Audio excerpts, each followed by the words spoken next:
Welcome to this tutorial on how to create a table in Excel. Tables are a great way to organize and analyze data in a structured manner. Let's dive in and learn how to create a table in Excel. First, open Excel and create a new workbook.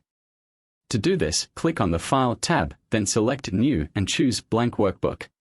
Next, enter your data. In the first row, enter the column headers, i.e., the names for each category of data. Make sure each header is unique and descriptive. Now, select the range of cells you want to include in the table. This range should include the headers and all the data rows. Moving on, go to the Insert tab and click on the Table button in the Tables group. A Create Table dialog box will appear. Ensure that the range of field shows the correct range for your data and check the box that says My Table has headers. Click OK to create your table.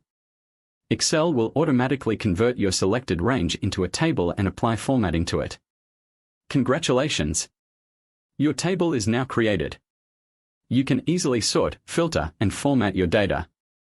To customize the table, select any cell within the table and go to the Table Design tab, where you can explore various options.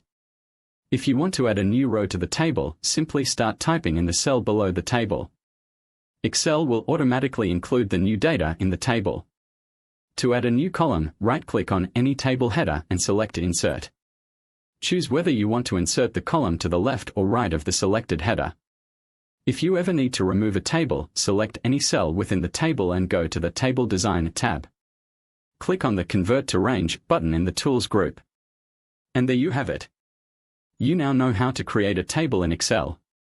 Tables are powerful tools that can make your data more organized and easier to work with. Thank you for watching this tutorial.